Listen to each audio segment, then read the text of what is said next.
Welcome to DDRC members, staff, and guests. Multiple staff members are present to make sure that the meeting runs smoothly and all applicants and citizens are able to communicate with the commission at the appropriate time.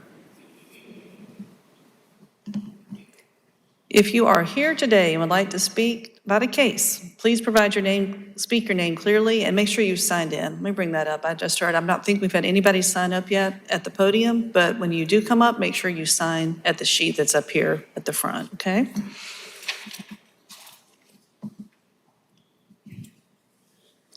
Did I state that right, Rachel? Okay, just want to make sure. All right, thank you.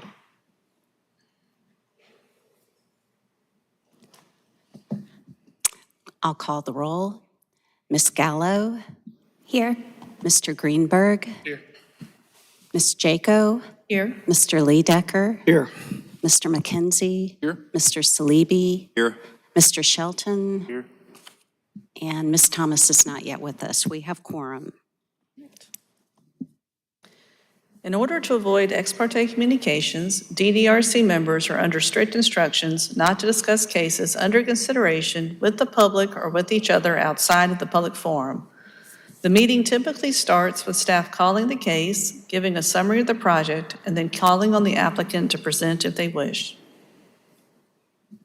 Decisions are typically made in one evening. Decisions may be appealed within 30 days to a court of competent jurisdiction. Oaths will be administered individually as we hear either from applicants or from live speakers. Applicants with requests before the DDRC are allotted a presentation time of 10 minutes. This time should include, but is not limited to, an overview of the project, case history, and any pertinent meetings held regarding the request. This time also includes all persons presenting information on behalf of the applicant, such as attorneys, engineers, and architects. This time limit does not include any questions asked by the DDRC or staff regarding the request. Members of the general public are given the opportunity to address their concerns in intervals of 2 minutes. Applicants may have 5 minutes to respond. Staff has a timer and will make presenters aware of when their time has expired. Are there any changes to the agenda? We've had 2 changes to the agenda. The first being 2311 Green Street. Under the historic portion of the agenda, this was a request for a certificate of design approval for construction of a duplex in the Old Shandon Lower Waverly Protection Area, Area A, and likewise 3201 Michigan Street in the Melrose Heights Oaklawn Architectural Conservation District has been deferred. This was a request for design approval for an accessory dwelling unit.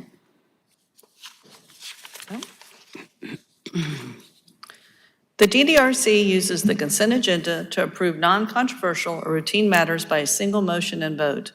If a member of the DDRC or the general public wants to discuss an item on the consent agenda, that item is removed from that agenda and considered during the meeting. The DDRC then approves the remaining consent agenda items. Will staff please read the consent agenda? Certainly. The first item is 1817 Pickens Street, request for preliminary certification for the Bailey Bill in the Landmark District. 181 Calhoun Street, request for design approval for construction of a water pumping station in the City Center Design Development District. 2703 Clark Street, request for design approval for construction of 2 duplexes in the Earlwood Protection Area, Area A. 3203 Lakewood Avenue, request for preliminary certification for the Bailey Bill in Earlwood Protection Area, Area A. 2123 Park Street, request for preliminary certification of the Bailey Bill in the Elmwood Park Architectural Conservation District. Adjacent to 3007 Kirkwood Road, a request for design approval for new construction in the Oakwood Court Architectural Conservation District. Adjacent to 1407, 1409 Woodrow Street, a request for design approval for new construction on a newly subdivided parcel in the Melrose Heights Oaklawn Architectural Conservation District. 2918 Pickett Street, request for design approval for new construction in the Melrose Heights Oaklawn Architectural Conservation District. 1717 Enoree Avenue, a request for design approval for a parking area and for preliminary certification for the Bailey Bill in the Wales Garden Architectural Conservation District. And that is our consent agenda. Is there anyone from the DDRC that would like to have any item removed from the consent agenda? Okay. I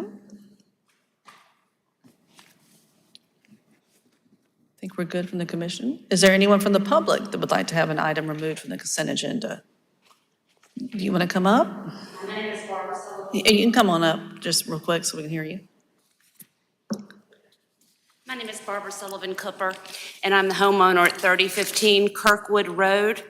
And I would like to ask that item number 6 regarding the property next door to 3007 Kirkwood Road be removed from the consent agenda to the extent that the consent agenda addresses non-controversial or routine matters. I believe that this matter may be in controversy, and I would ask that you remove it from your consent agenda. Okay. I mean, staff, I don't think you have to really state a reason if you want it removed, do you? No, I don't think so. All right.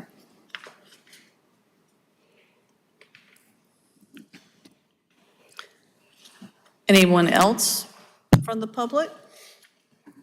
Because once we approve the consent agenda, none of the cases on there that are on there will be discussed. Okay.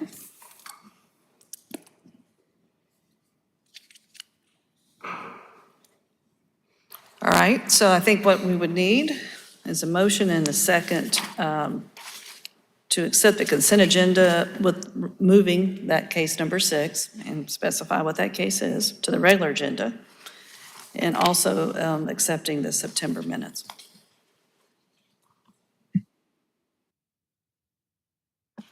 I'll make a motion to approve the consent agenda as modified, removing item 6, considering a request for a certificate of design approval for new construction at 3007 Kirkwood Road, and the September minutes.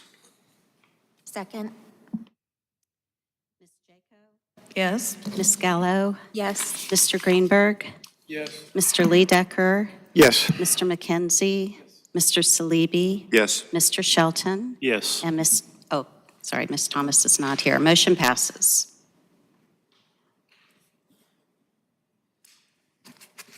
All right, so we'll move forward with the regular agenda. Do you want to start with the one that we moved first? Okay, thank you. So is case 6 going first? Okay. That's what we've done in the past.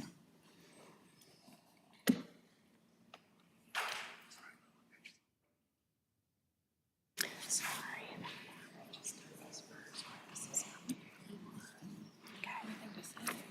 Okay. That's okay.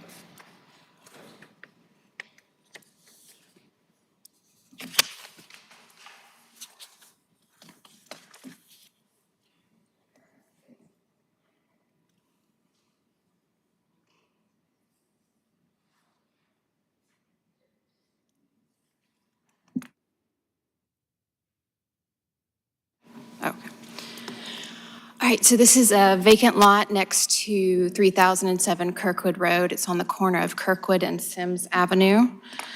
They're proposing a single-family home to be facing Kirkwood Road. The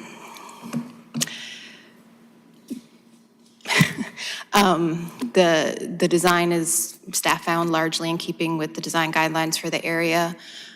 This is a neighborhood that has traditional building styles, primarily brick, but the guidelines do allow for lap siding. One of the changes staff has asked the designer to make is that the one-story roof on the back of the house be changed to an architectural shingle. And otherwise, I do have conditions for approval, standard for new construction projects. So staff finds that the proposed new construction at 3007 Kirkwood Road is in keeping with Section 3 of the Oakwood Court Architectural Conservation District Design Guidelines and recommends granting a certificate of design approval with the following conditions: that cement fiberboard siding will have a smooth texture and at least a 4 to 5 inch reveal. All trim will be fiber cement. The porch columns will be at least 8 inches Windows will be SDL aluminum clad with exterior muntins, and trim will be used around each window with at least a 4-inch mullion between paired windows. And window type should be approved by staff prior to purchase. The final design of the front door be approved by staff prior to purchase. The final garage door design be approved by staff prior to purchase. And like I already mentioned, metal roofing only be used on side bay in the front entry as an accent roof, and all other roof be architectural shingle. And all other details defer to staff. The applicant is here. Okay. Would the applicant like to speak?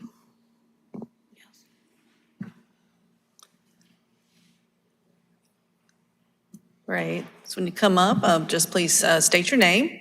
Yes, ma'am, Wyman Bowers, so I'm the applicant, and just appreciate. Make sure with the microphone is, that we can hear you. Can everybody hear him? Is it good? Is this That's a little better? better. That's a little better. So I'm going to swear you in. So state your name one more time. Wyman Bowers.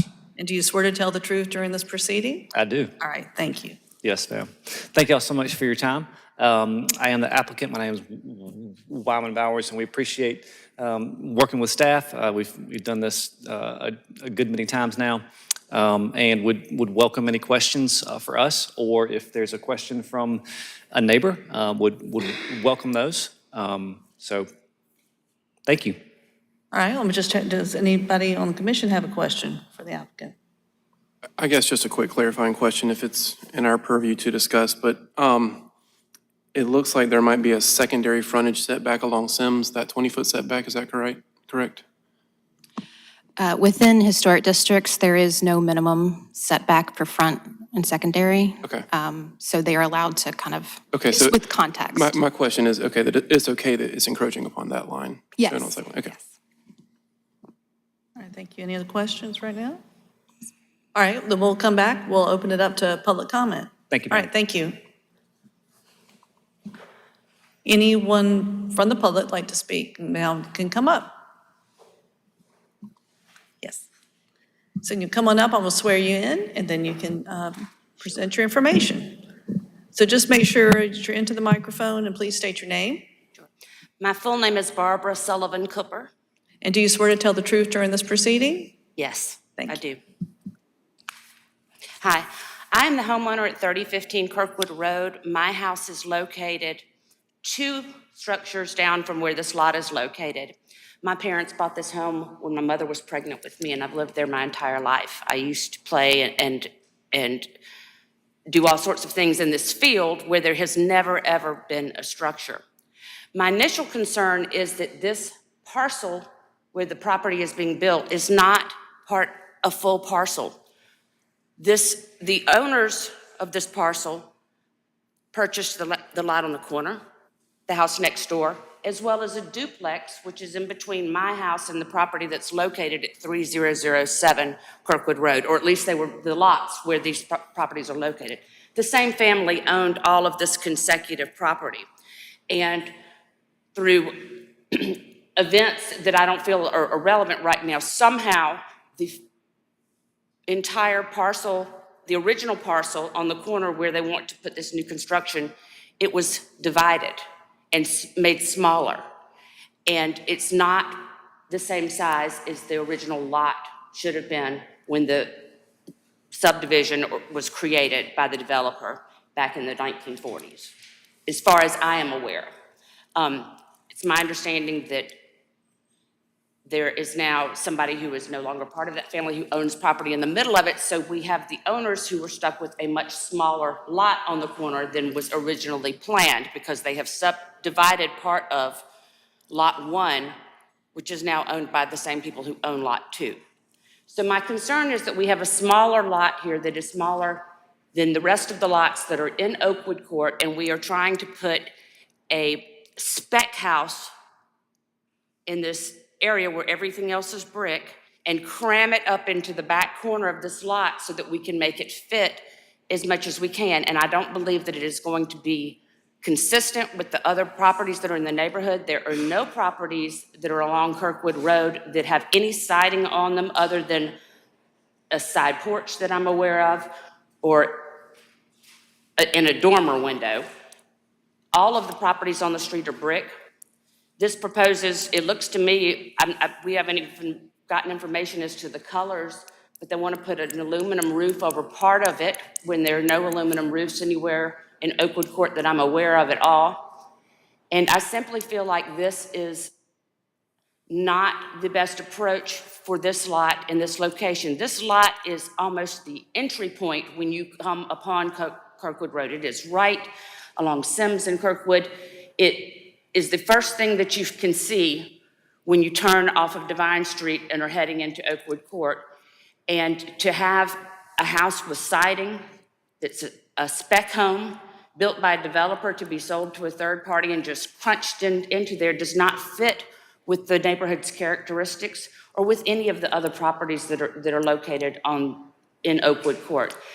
I object to this. I don't object to them making any construction. However, I feel like a home that is brick and mortar would be more appropriate for the location. It would blend with the neighboring houses more effectively.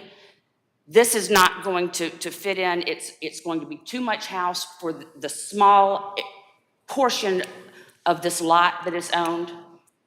And I feel like the house should, any construction that takes place there, it will be construction for the first time that's ever happened on that lot. And I feel like it should at least favor the neighboring properties. There's a property that's located on 808 Sims, and that property is now going to be pushed way far back from, the appearance is that it's going to be so far back in this little tiny nook. I believe the homeowner for 808 Sims may be present today. I don't know if he wishes to speak or not, but this property is going to jut up. The back corner of it is going to jut up right on his property, and his property this is set back so far from Sims Road that you're going to have the side of this house now pushed up way next to Sims, and then one house on that block that is going to be pushed back probably 50 feet, and then the side of another house, which has been there, since the neighborhood was first developed. I believe that this is not a good choice for Kirkwood. I believe that it would be more appropriate for the current owner to search for some buyer who wants to build something that is more traditional brick, something that's going to last. A spec home is not going to last. The homes that are there have been there for at least 80 years. I ask that the council please consider my concerns and the concerns for those who live and will have to pass by this as we enter and leave our neighborhoods. Thank you. Does applicant want to respond? I mean, you can if you want to. Yes, ma'am. This is a lovely neighborhood. It is an infill development, and our intent is to build a very lovely home.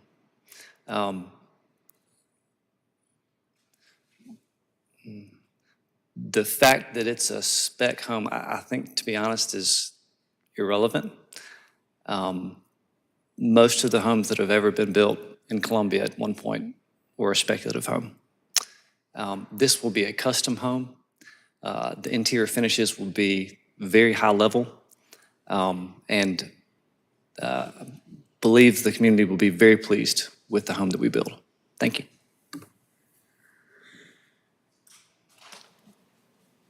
So I don't know, staff, if you wanted any comment for the commissioners about the materials. I mean, I guess I was reading the notes before that they're within the guidelines. Sure, yeah, the guidelines for materials, textures, and details for new construction state, if horizontal siding is to be used, consider the board size, width of exposure, length, and trim details such as corner boards on adjacent historic structures for specifications of the new material. So that's part of why I added the wording about trim details, making a wider mullion between the windows, those types of things. So, it's very true that most of the houses in this neighborhood are brick. I did provide some information about some historic houses that use siding. For instance, on Amherst, there's one house that I know of that uses all siding, but it is a historic house on Amherst. Likewise, there are several houses on Olive and Holly, which dead end into the Epworth Children's Home, part of this district, that are sided houses.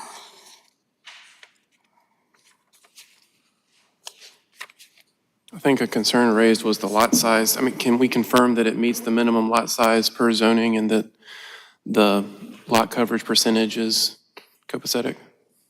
Yeah, the lot is buildable. I have not done calculations for lot coverage, that's not within my purview, but I believe the architect did. Yes, we have.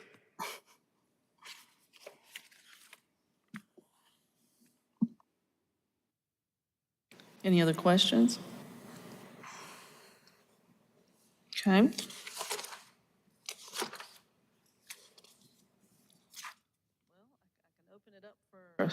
A motion unless anybody has any more discussion.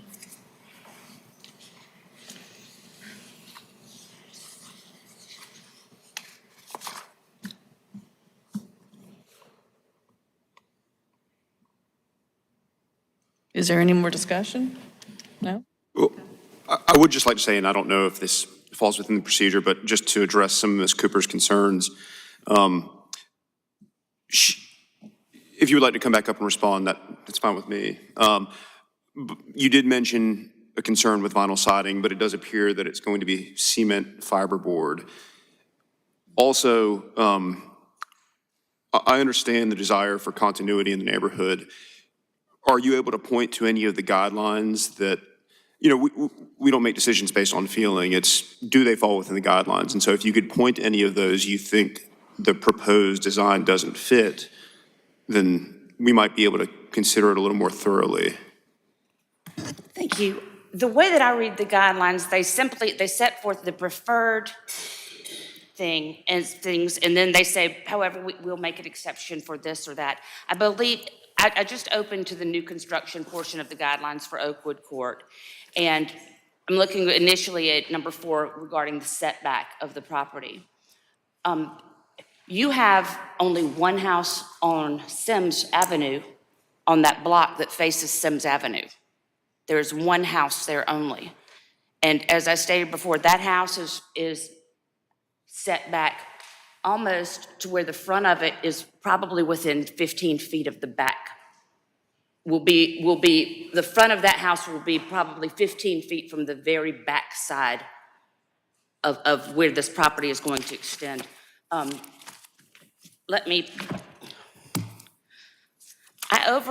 took the design that was posted on your website from the developer that was presented, and using Adobe Illustrator, I overlapped an image of the elevation with the City of Columbia's mapping service in a screenshot that I took from online, and I matched up the dimensions of the property. And I'll be happy to I didn't bring enough copies to pass to everybody, and I apologize, but what I'm seeing here is that this back corner of this property here is going to be here. This is Kirkwood here. This gentleman's house is way back here. So when you ride down Sims, you're going to have the side of a house up close to the road, and then a house that is set back almost the entire distance of the new construction that's going to be happening on Kirkwood. It is going to, again, this house faces this direction, and that's the front of it, way back here. So you're not having, and let me flip back to my the list of the new construction. I'm only touching on one right now, but that is not consistent with the setbacks that are on that street. I realize that they want to bypass that by putting the house facing Kirkwood, but it's going to bury that house on Sims in a hole. There is another house that is on Amherst where the side of it faces Sims. It is not as deep as this house is going to be, and it is on a wider lot. It's not going to be a long, stretched out structure that's going to go like this house is from one end to the other. That other house has a backyard to it, there's no room for any of that with this new construction. It will be smashed up into the back corner as close as possible as they can fit any construction on the lot. Bear with me, I apologize, I've lost my section when I flipped to my diagram.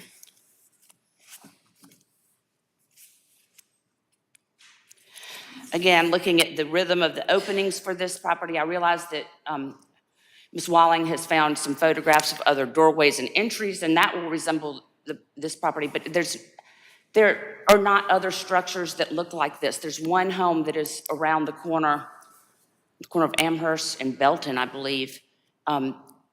That's the white home that was included in the package that she prepared. And that is the only house that even remotely resembles this house. You're going to put a square structure here in a house, in a neighborhood where most of the construction there has crazy angles, different shaped roofs. You know, it's old, custom-built homes that were built in the 1940s, and now you want to put brand-new construction on there. I understand that while they do allow for siding, I believe that the guidelines, and I don't mean to contradict Ms. Walling, she is the expert as to the guidelines, but I believe that the preference is to use materials that are consistent with what's being used in the neighborhood already.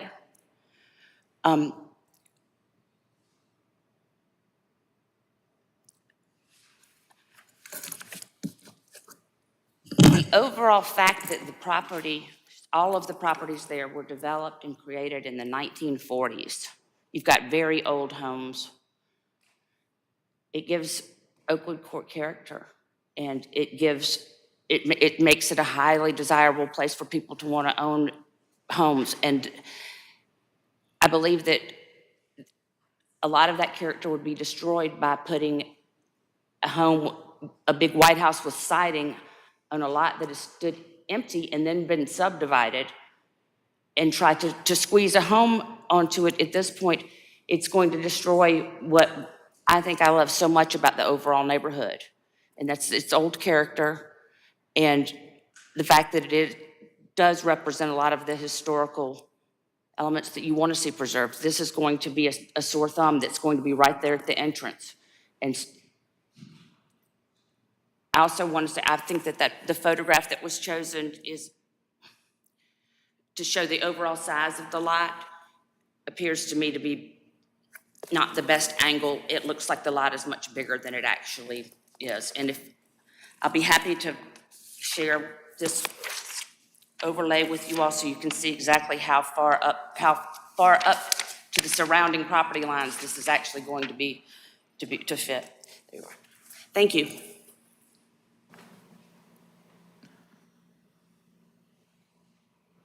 I can speak to that a little bit if you would like me to. Sure. So definitely understand that over time, bigger lots get broken down. This is a buildable lot, so by right, they are allowed to build on it. Something similar to this happened in Melrose when the Powell House, the big, what's the word? Prairie-style house, that lot, that was basically the whole block, got broken up into smaller lots. And the two houses built beside it are much, much closer to the street than the Powell House because it's like 100 feet back and the lots aren't even 100 feet deep. So we do understand that there is going to be some discrepancy there, but that's pretty typical when you have subdivided lots in historic districts. This is one of the first new construction projects in Oakwood Court.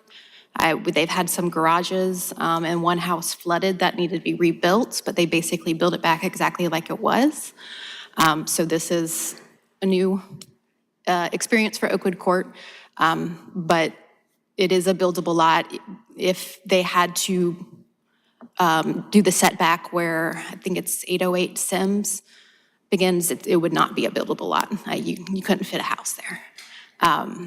So when circumstances like that come up, you have to make a reasonable adjustment to what we normally consider setbacks. I did ask that the applicant address setback as it relates to the next door neighbor, and they have done that as much as they can because of the limitations of the lot. I believe they've angled it more towards that neighbor, so the front setback is closer to the neighbor.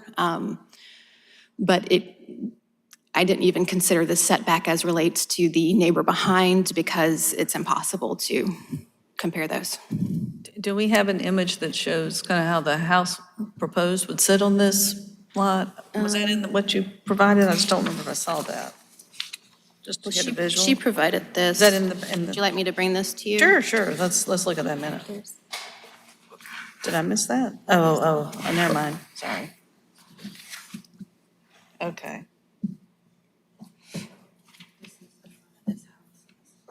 Yeah. Yeah. I mean, so the challenge is, I mean, I agree, it is buildable, and we are supportive of new construction. So when you see the setback from the Kirkwood, it does appear to be in line to what's on Kirkwood. Okay, I mean, that does actually help visualize that. Steph, how similar, to me, I see a house, it looks like 3,000 Amherst, that would probably have a similar orientation with the siding facing on Sims. Seems to be like a similar potential layout that would happen on this Kirkwood property. Would that be a comparable, potentially, density and layout for what we're looking at here? Because to me, it kind of creates a flow on Sims. Yes, they're both not going to face Sims, but it does flow similar to that. Yeah, I mean, this neighborhood has a lot of similarity between their houses, and they're typically like a central block with a side bay. Often, sometimes it's a porch, sometimes it's a sunroom. I went back and forth with the architect a lot on this design. So they tried to capture the idea of a side bay in a slightly more modern, contemporary way, which is okay for new construction. But a similar kind of block with side bay, projecting bay, one-story bay, the frontage, very symmetrical fronts. Sims is actually, this one is not symmetrical. That one is a little bit unusual for the neighborhood, as is the one on Kirkwood right next to it. The windows are kind of funny. But you can see the ones on Amherst, symmetry is a big part of most of the houses in Oakwood, but of course there is variety and things outside of that.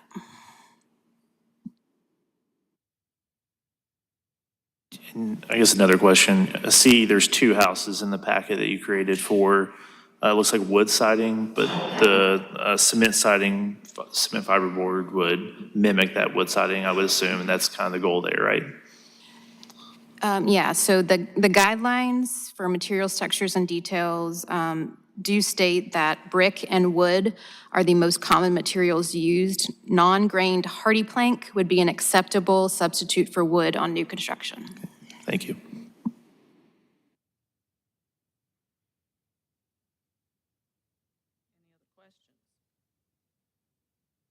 Or comments?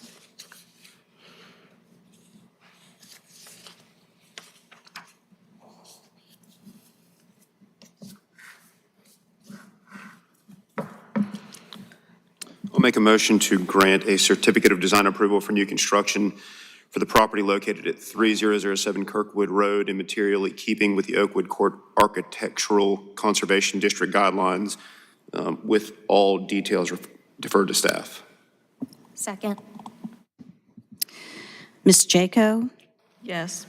Ms. Gallo? Yes. Mr. Greenberg? Yes. Mr. Lee Decker? Yes. Mr. McKenzie? Yes. Mr. Salibi? Yes. And Mr. Shelton? Yes. Motion passes. Okay. Next case.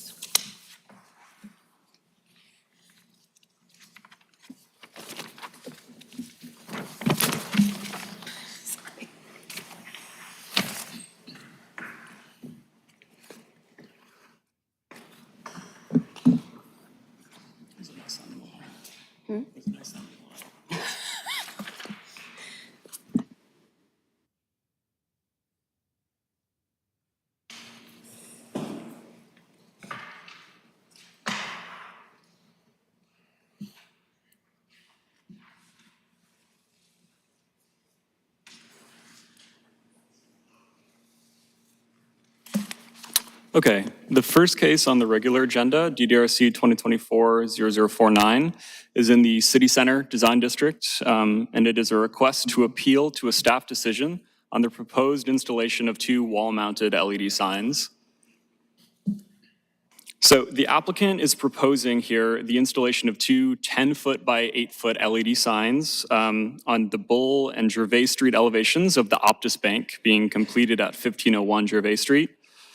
All previous renderings and elevations of the exterior of this project throughout all phases have shown the placement of proposed LED signs in the ribbon between the first and second floors of this building, which is in accordance with the guidelines. See that here. When this project last received a certificate of design approval in March of 2024, the design of the halo illuminated channel letter signs, these Optus signs here, on the uppermost band of the building, they closely match the sign placement and design outlined in the original drawing set submitted to the DDRC in 2022, December of 2022, for the building's actual certificate of design approval. In the evaluation for that 2022 building submittal, staff expressed approval over the proposed placement of the LED signs between the first and second floors. Staff said, quote, The renderings show 3 prominent digital signs on the fronts of the building, which have been scaled back some on the building elevations to be more consistent with signage placement and less so as an architectural feature of the building, end quote. A sign proposal that reflects the LED signs in these originally proposed locations, appropriately scaled and with a dark background, can be reviewed and approved by staff. That's not what's been done here. Shown below, in front of you, are drawings submitted in the most recent application for the halo illuminated signs shown here, and those include renderings from the original drawing set, which is below, and the original exterior renderings and elevations for the building, which is figure 2 and 3. This is that original elevation submitted. Now to the guidelines. So in section 6.1, the introduction to the signage component of the city center guidelines, it starts by saying, in Columbia, as in many American towns, the visual distinction between the traditional downtown business district and outlying general commercial strips has become blurred. Sign manufacturers and designers have encouraged businesses downtown to install the type of large-scale signs typically seen along commercial highways, where signs need to be larger to attract the attention of motorists passing at high speeds. Pedestrian-oriented commercial areas, such as much of City Center, were designed to accommodate shoppers strolling along sidewalks and motorists driving at slower speeds. Signs to attract the attention of these passersby should accordingly be encouraged. Staff comments on that first section. Staff recommends that the proposed LED signs embody the car-oriented billboard-like signage that the introduction to this chapter of the City Center Design Guidelines describes as being harmful to the character of downtown. A more pedestrian-oriented set of LED screens would be scaled down and brought closer to the ground level. With the growing prevalence also of this sign type, the LED billboard, it's important not to set a precedent in this district by allowing a large billboard like this at this location. In section 6.2.2 on materials and 6.2.4 on sign illumination, staff finds that LED screens that serve as exterior signage, because of their capacity, this new variety of LED signs, because of their capacity for full illumination, function essentially like internally illuminated cabinet signs, which is a discouraged sign type in the city center guidelines. So because of that, any approved LED sign must have modifications done to allow only partial illumination on the sign face so as to avoid this cabinet sign, fully lit cabinet sign effect. In section 6.3, wall signs of the city center guidelines on signage, it states, signs, and this is key, signs should be located where architectural features or details suggest a location, size, or shape for the sign. The best location for a wall sign continues to be a band or blank area between the first and second floors of a building. It says below that, signs should be placed on buildings consistent with sign locations on adjacent buildings. This can establish visual continuity among storefronts. Staff finds that the placement of the proposed LED signage is not in accordance with guidance on the appropriate integration of wall signs with the architecture that they inhabit. The most appropriate location for additional signage on this building continues to be the band between the first and second floors as described above. Signage on all neighboring buildings occurs above the ground floor. Shifting these LED signs back to their original positions above the ground floor would align them with this adjacent signage. An exception was made to allow the halo illuminated signs on the uppermost bands of the building, that application back in March of this year, in part because drawings accompanying that application set suggested that any additional signage would occur in that band between the first and second floors. If these LED signs were to be approved as is in their 10-foot by 8-foot configuration, this building would host 6 signs that are then not in accordance with the city center design guidelines. So staff finds ultimately that the project is not in keeping with the design guidelines and recommends denial of the proposed LED sign. Okay. Is the applicant here to speak? The applicant is here, Susan Bueller with Signs Limited, and another representative from Signs Limited. So, whoever would like to speak, you'd come up and state your name, we'll swear you in. Good evening. My name is Mike Patnod. And do you swear to tell the truth during this proceeding? Yes, ma'am. Okay, and do you both plan to speak? Why don't you state your name as well? Go ahead. I'm Susan Beeler, And do you swear to, Limited. okay, do you swear to tell the truth during this Ma'am. proceeding? Thank you. All right, whoever would like to talk first? Sure. So I was brought in, or we were brought in pretty much after, I guess, this sign had gone through some sort of formal approval.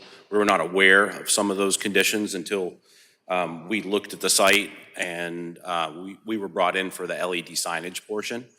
When we did look at the building, obviously there's signage up on top of the building, and in those center bands, I believe there's a substantial allowable square footage, up to 300 square feet.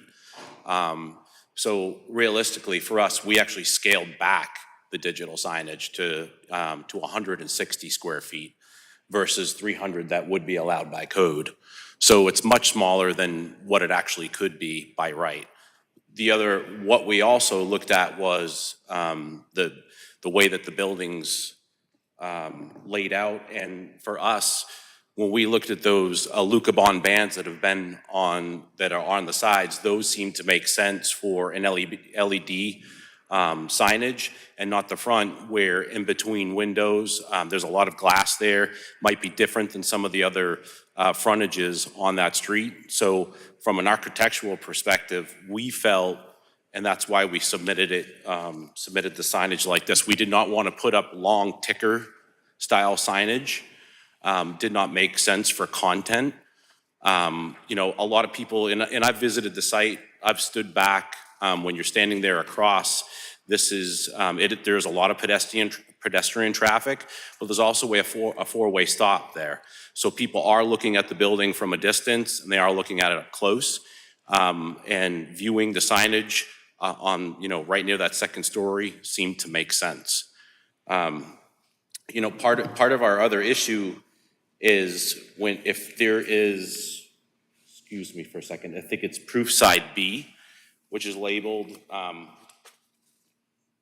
there were some changes, and I don't know if this had gone through the board prior to us arriving on site, but there was a print that showed three different LED signs. So this is going to be 2, and part of that center area where you actually enter the building is quite different than what's actually, I don't know if we could pull that up. Yeah. So that frontage has been changed. I'm assuming that was approved to be changed. So, and you'll have to excuse me, when we were told about this project, we knew that the top wall signs were changed, but I think there was changes that were requested from the city and brought to the bank. So, and I don't think that even though they had showed some LED signage on this, I don't think that was proposed. What we actually approved, so just to clarify this for everybody? Yes, so I believe this rendering we're showing now was a part of the approved set in the initial building CDA back in 2022. Now, there have been a number of small modifications to the architecture that we're looking at here that have been made over the course of those 2 years, including primarily to the entry. There's been a railing, a lot of hardscape details have changed. And yes, that centrally located ribbon sign is no longer tenable. But the ribbons, adjacent and on the Bull and Gervais Street elevations, the location for an LED sign there still exists, and that's kind of really what we're suggesting when we say that that is the most appropriate place for an LED sign if that were to exist here. But yeah, there have been small modifications since the approved design of the building in DDRC in 2022. So I we're now will also looking at- say that picture's pretty, but the building does not look like that. Part of the sign would be covering up glass on the wall for it to be scaled appropriately like that. So if we were to do that, we would be against that as a sign company, would not want to cover any glass area. And, for us, the blocking and the area where you would typically put a sign is obviously the top where they put it, but the LED signage on the side. Part of our other issue is even if we were to pull these down and we called that red Alucobond band on the sides, we were to say, hey, that's the greatest spot, let's pull them down on the wall between the first and second floor.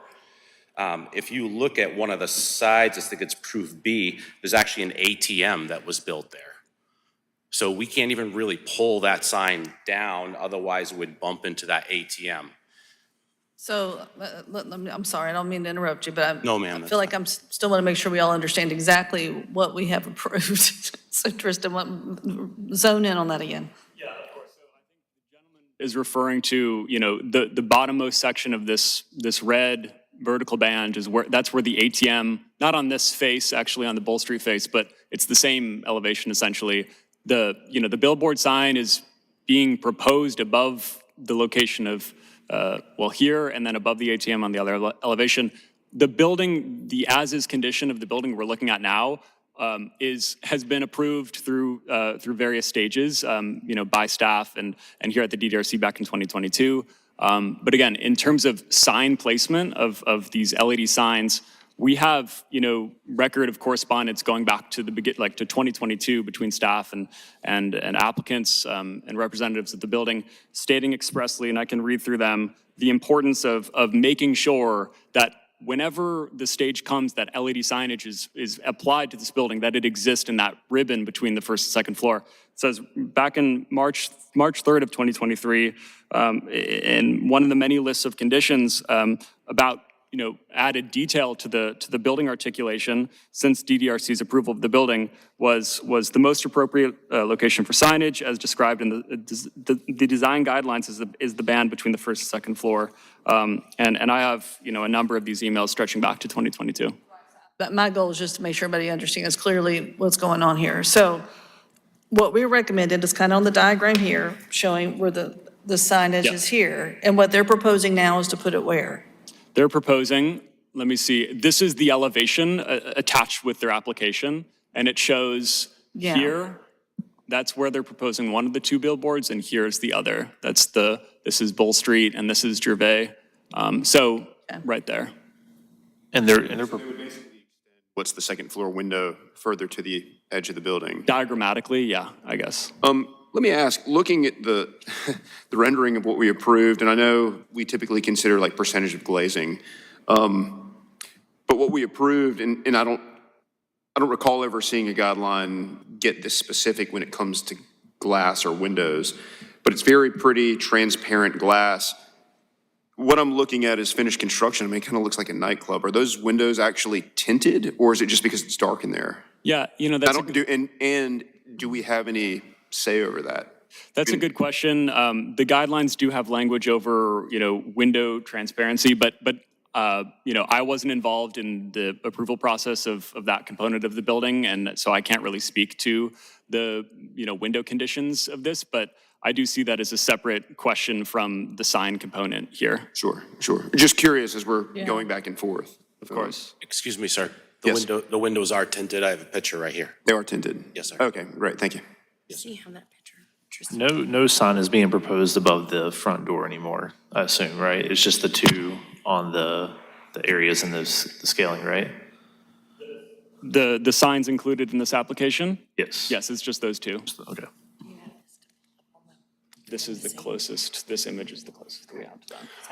I might just offer somewhat of an opinion, but it seems like the red element is kind of a stronger architectural element, and to put something on top of that kind of negates it or fights against it, and that the band is recessed a little bit and, wouldn't fight against the verticality of that red element. And so, if you put a billboard-like LED sign at the top of the band, you're losing that verticality and connection between floors that I think the architect intends.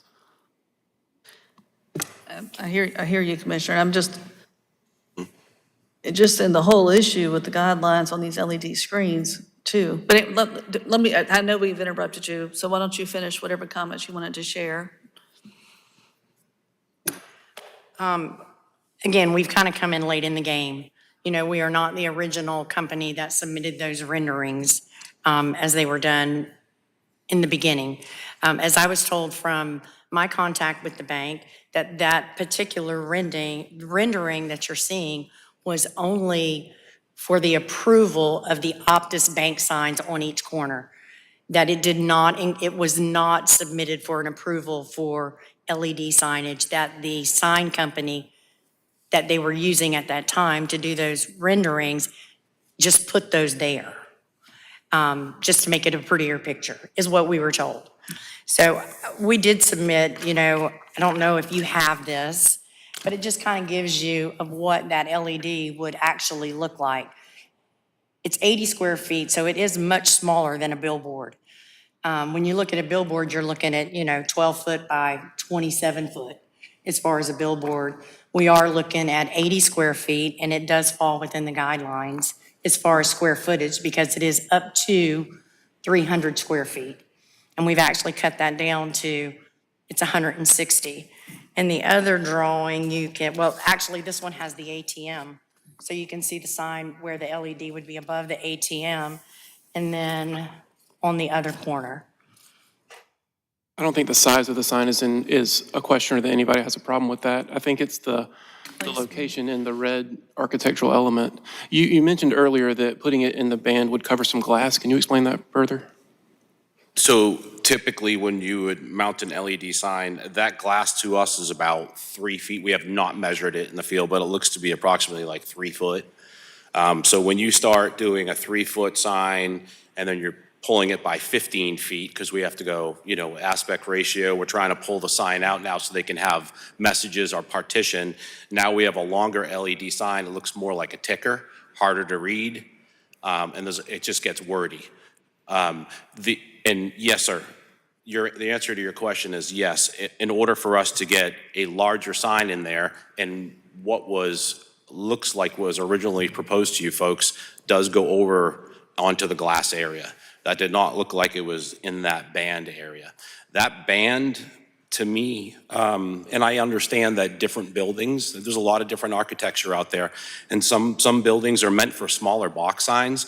But an LED sign like that, the way with most people's content that they're putting up there now, versus a ticker style sign, which is kind of old.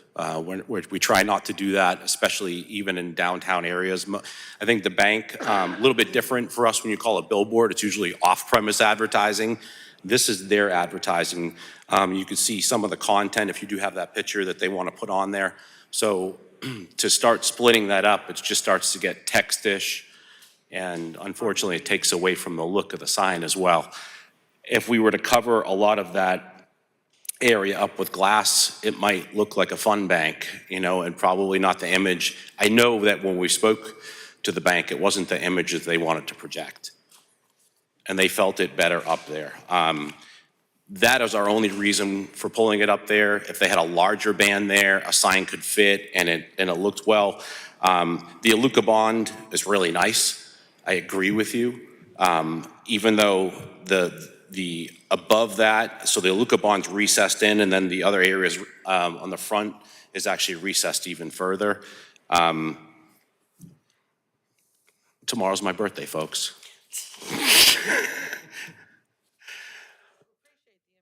I think we're still struggling if this even jives with the intent of the guidelines. So Right. regardless of when you came in the picture and what was submitted before you, that's kind of the fundamental crux of it. And may I say something? And I don't mean to offend, but sometimes, it's like when we apply for variances sometimes everything doesn't fit one way. Every building, some of this building looks different than the one that's next door and the one that's next door to that. And I understand guidelines. It's just for this building, what they're trying to do just to us did not make sense, to the bank didn't make sense. And for them, they wanted us to have you, have us come in and have you take another peek at it. Is there is anybody from the bank here who wants to speak as well? Just ask. No. No? He's actually out of town. Okay. Any other questions to the sign installers? Mine's more of, I guess, a comment, maybe question. It looks like the guidelines are saying a larger sign that would be visible for a vehicle passing by is discouraged. And the idea is to have a smaller sign that is pedestrian-oriented, not necessarily big enough for a motorist passing by. So it seems like the guidelines are fairly clear not to go for a big sign. That's correct. And the placement, right? I would agree with that, yeah. All right, thank you. Thank you. Thank you, guys.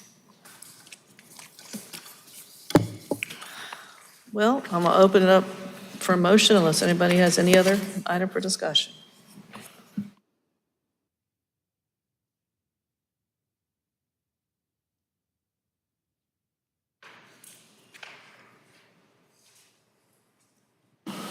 I'll make a motion. Making a motion to deny the appeal for the staff decision for the installation of 2 wall-mounted LED signs at 1501 Gervais Street in the city center. Second. Ms. Jaco? Yes. Ms. Gallo? Yes. Mr. Greenberg? Yes. Mr. Lee Decker? Yes. Mr. McKenzie? Yes. Mr. Salibi? Yes. And Mr. Shelton? Yes. Motion passes. All right, thank you. Next case.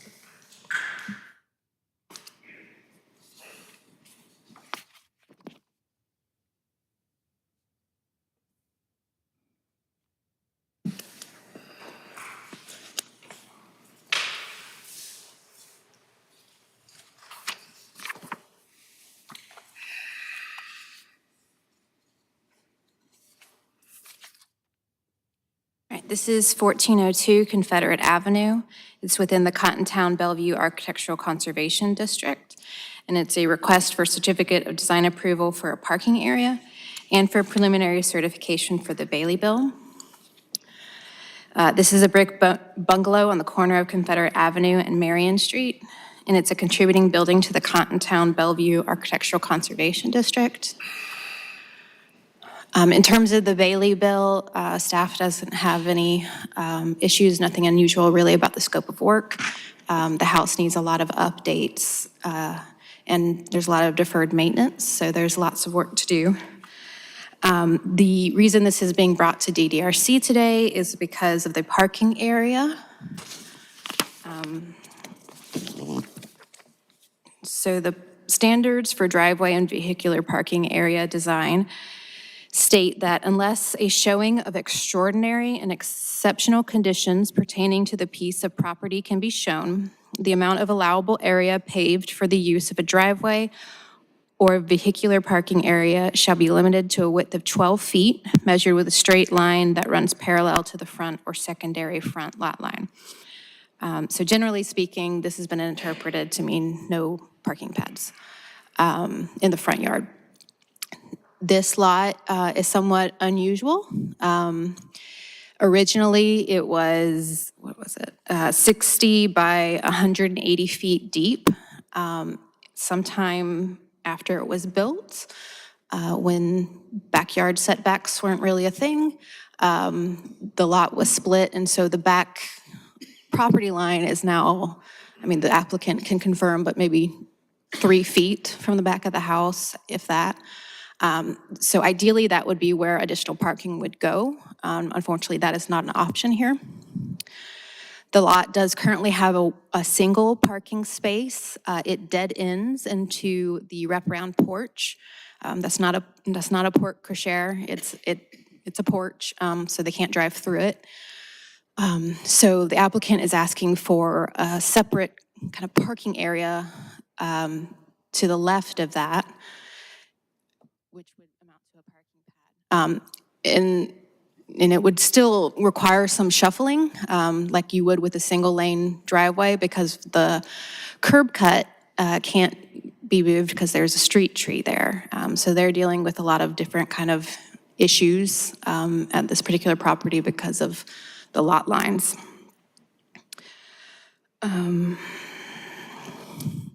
So one recommendation that staff had to break up the expanse of concrete that would be in the front of the house would be to use some type of alternative material between the two parking areas, so it's less of a huge slab of concrete.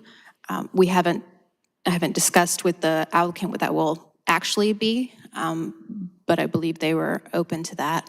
Additionally, I've asked that the parking area not abut the neighbor's driveway, so then it would be an even larger slab of concrete right in the front there.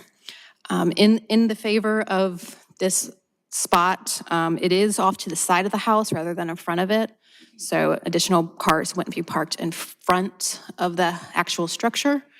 It would just be in the front side yard. Lastly, the guidelines state that the materials in Architectural Conservation District be brick pavers, granite, and concrete. And the applicant is going to use that or some combination of those materials. So staff recommendation for this project is in two parts, one addressing the Bailey Bill and one addressing the Certificate of Design Approval. Staff finds that the project at 1402 Confederate Avenue complies with Section 17-2.5Y of the city ordinance and recommends granting preliminary certification for the Bailey Bill with the following conditions. The project meeting or exceeding the 20% investment threshold requirements for qualified rehabilitation expenses. All work meeting the standards for work as outlined excuse me, in Section 17-2.5Y, and all other details deferred to staff.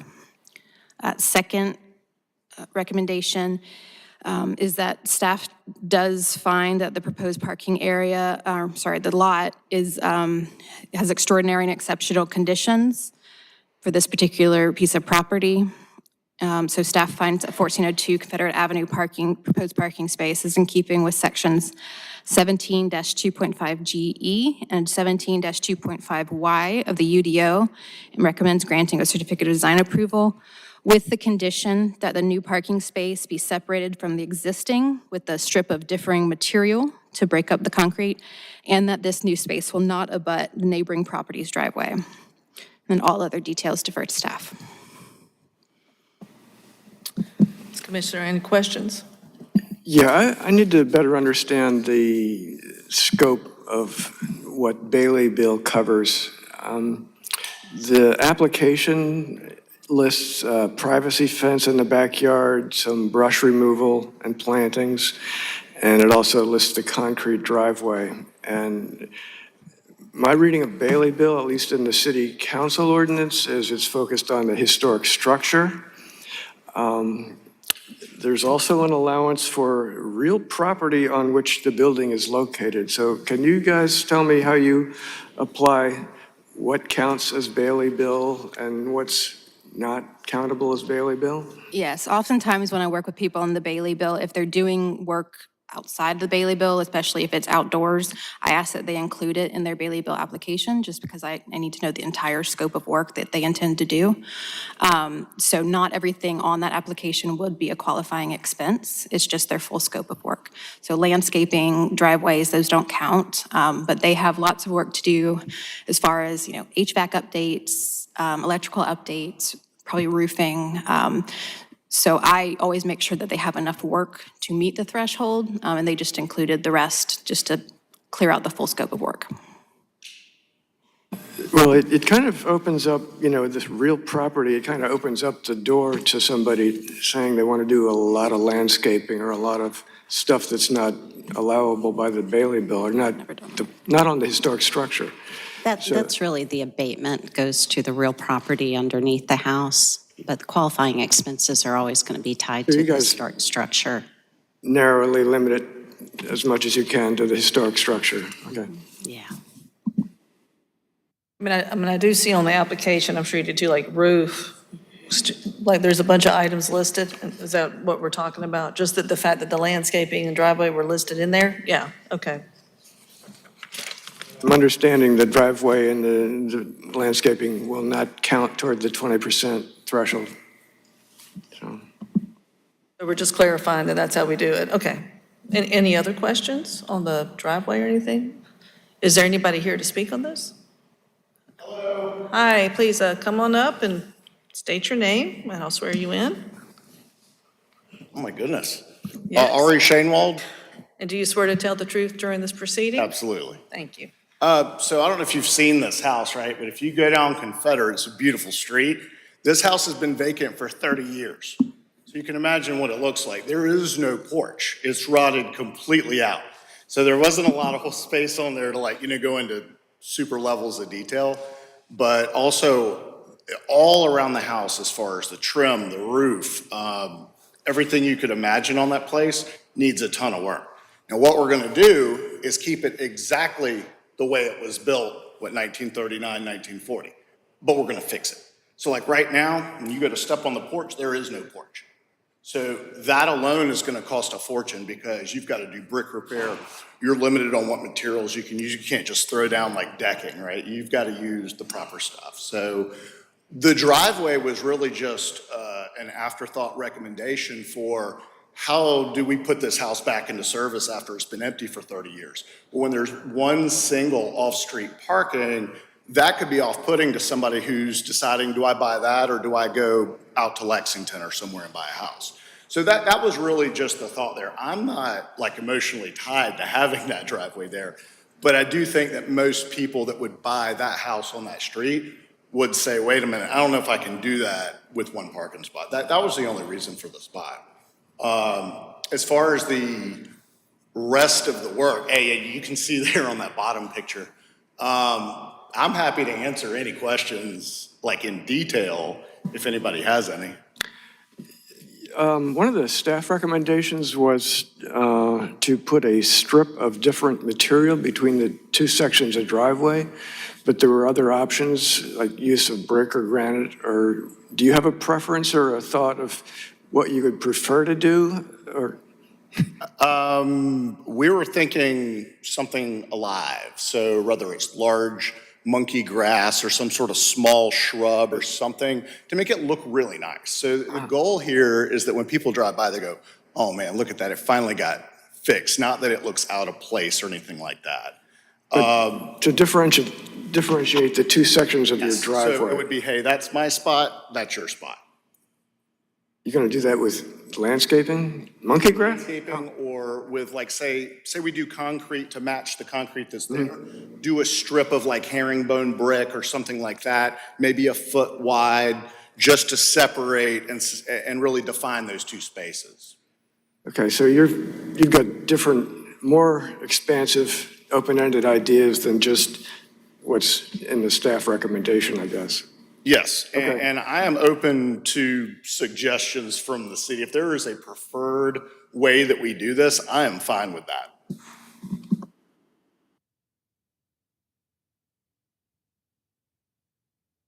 Any other comments or questions? Anybody? All right. Well, thank you. Thank you. Staff, did you hear any ideas that you might object to, like the herringbone brick or the monkey grass, or? Okay. I'm pretty open, as long as it's delineated. Is there anybody from the public here who wanted to speak on this case? Just double checking, okay.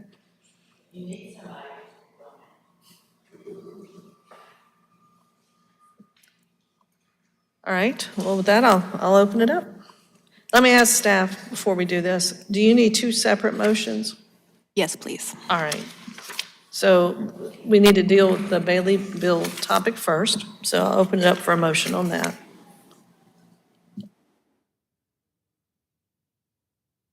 I will move for approval of certificate of design approval for the parking area preliminary certification for the Bailey bill for the structure rehab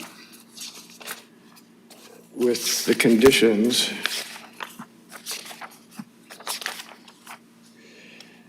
project meeting or exceeding the 20% investment threshold requirements for qualified rehab expenses.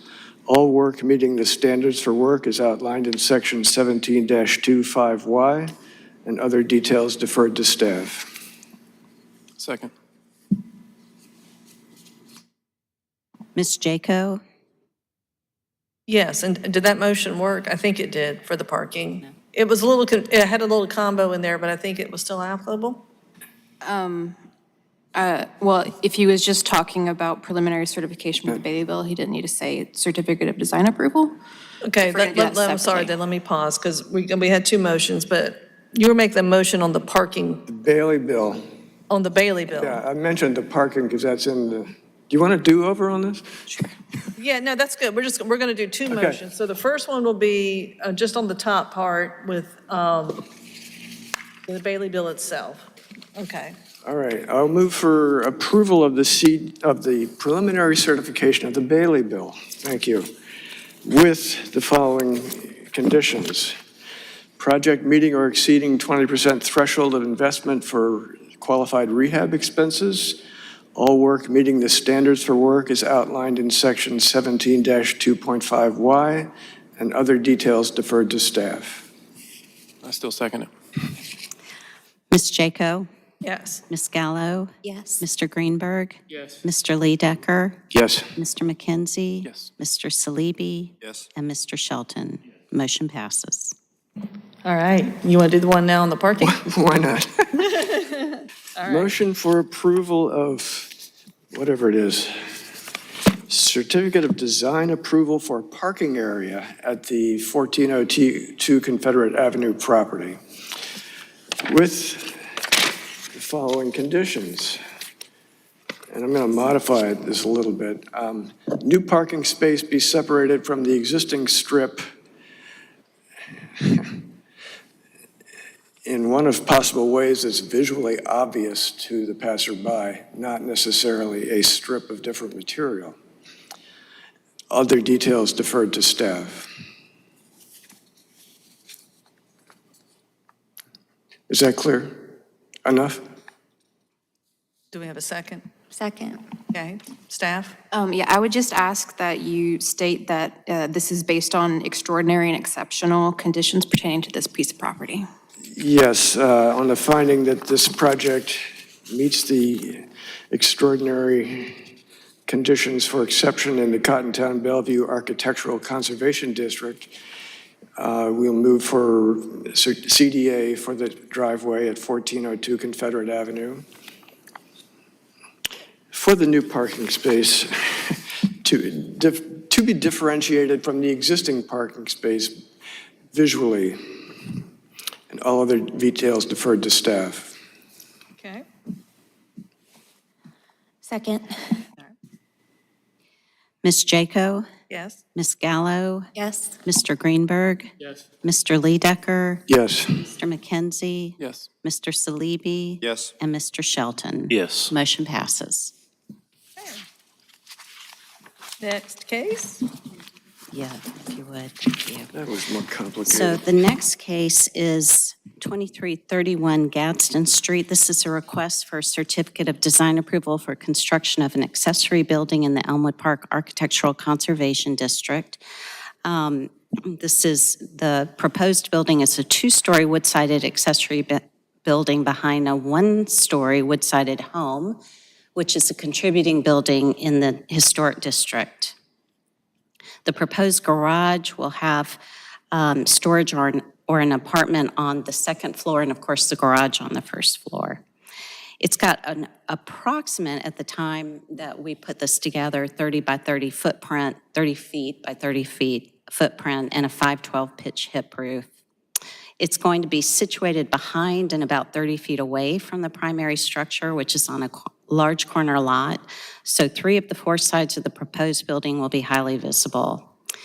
District boundaries stop at this corner property so that while adjacent houses along this side of Chester Street and parcels across the street are within the neighborhood, they do fall outside of the historic district boundaries. So garages are certainly permitted and have been approved in this district, including 2-story garages. Generally, they remain subordinate to the main structure. To accommodate everything the homeowner needs, however, on this property, the building ends up about the height and size of the body of the associated house, which is large for a secondary building.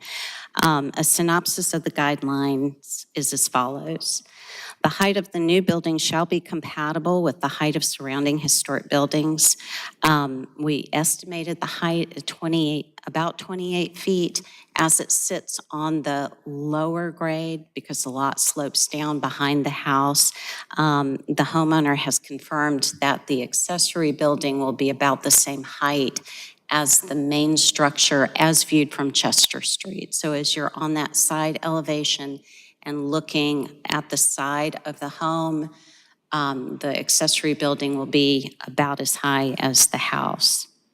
It would be ideal if we could get the height of the structure down, the accessory structure down a bit.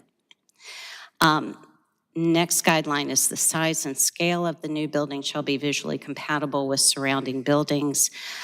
Since the evaluation has gone out, the owner has confirmed that the building will be 29.4 feet, we think, in width, and 25.2 feet in length, rather than the 30 foot by 30 foot that was estimated, so a little bit smaller. The width of the facade as proposed is comparable to the widths of several of the one-story houses that we see along Gadsden Street. The 2 proposed 10-foot by 10-foot garage doors that are requested are industrial-sized and pretty much dictate both the overall width and height of the building. The applicant is asking for these doors because she's wanting to accommodate a handicapped van, which has got a 9-foot 6-inch height to it. And here is an example of a 10 by 10-foot door that we were trying to give a scale comparison to from the fire station on Senate Street. The garage door manufacturers that she spoke with when we were talking about trying to scale down those doors have indicated they can move the lights or the windows down a panel to try to mitigate the overall appearance of height of the doors. I think we would need a drawing or something to see if this is effective. They think that would help make the doors appear more like an 8-foot door from the street. But like I said, I think a drawing would be helpful on this. The mass of the new building shall be arranged, which is the relationship of solid components like walls and columns to open spaces such as windows, doors, and arches, so that it is compatible with existing historic buildings on the block or street. There were small hopper windows proposed on the first floor of the building for security purposes and to let light into the first floor, the garage of the building. Staff is recommending that standard size windows are put in with security glass or bars or some other thing to provide the security that's needed, but to also pick up on the fenestration patterns that we see in the district rather than the small windows on the first floor, and adding a third window on the second floor on all elevations. The entrance of the building shall be sited so that it is compatible with surrounding buildings. Garage doors here are going to face Chester Street, and there's a pedestrian entry at the side of the building, and historic garages often would have handled access in this manner. The new building shall be located on the site so that the distance of the structure from the right-of-way is similar to adjacent structures. The applicant has confirmed that the accessory building will be in line with the side of the house from Chester Street, so it will not be as close to the street as it appears on the site plan. The main entrance and the associated architectural elements such as porches, steps, etc., shall be sited so that they are compatible to surrounding structures.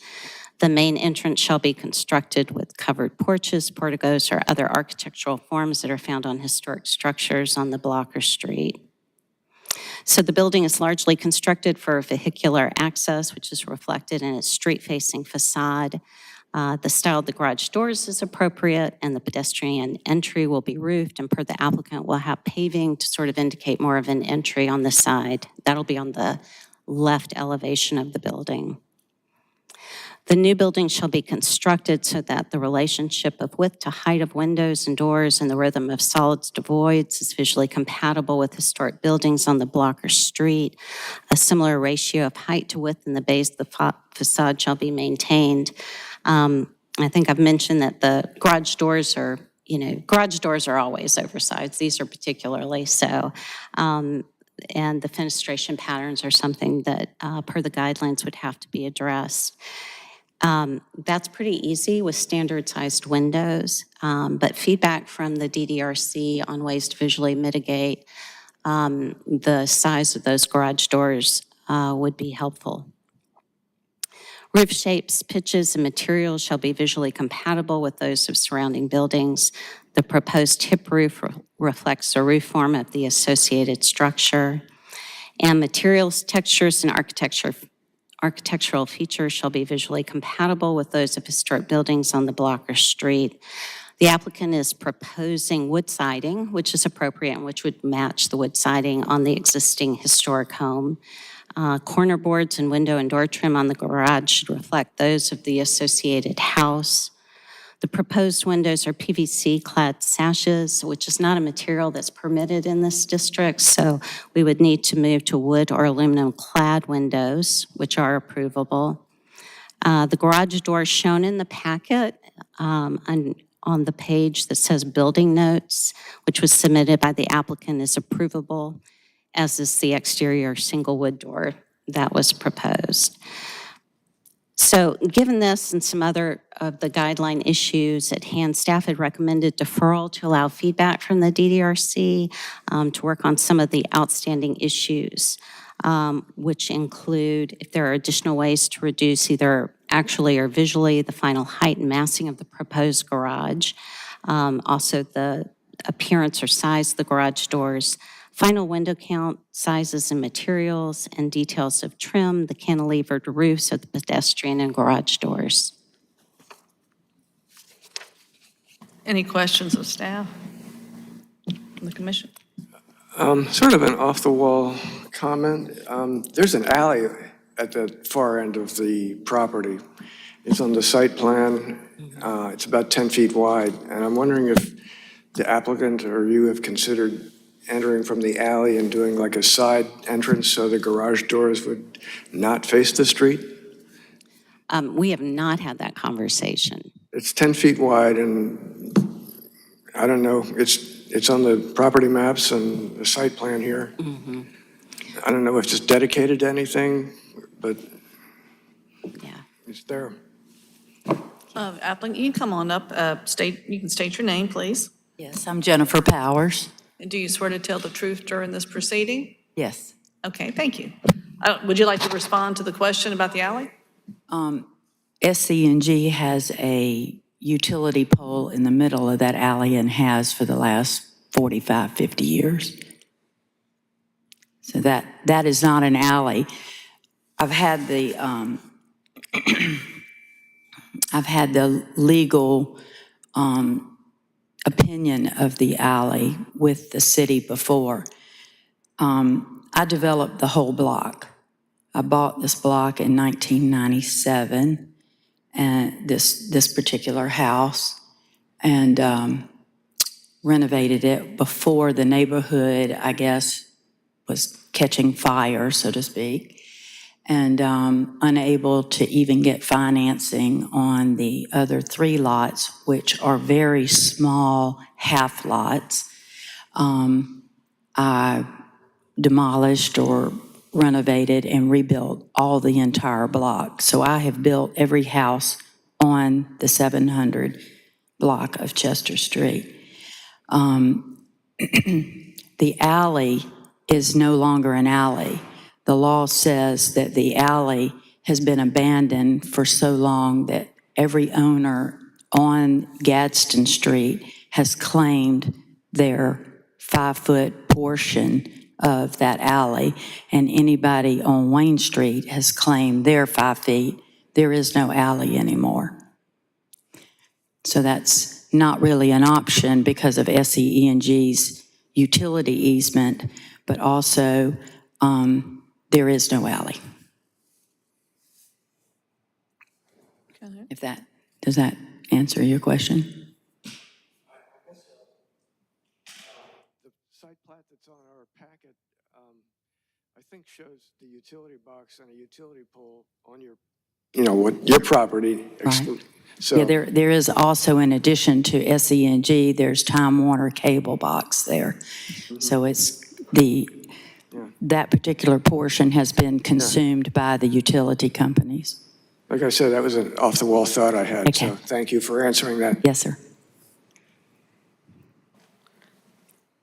Was there anything you wanted to share? Because, I mean, the staff is Well, is there definitely any other raised- questions? Well, yeah, I didn't know if you had a presentation you wanted to do first, or how would you like to do it? Basically, when I purchased the property in 97, this garage apartment had been approved by the city. Then the city zoning changed and they didn't allow auxiliary buildings.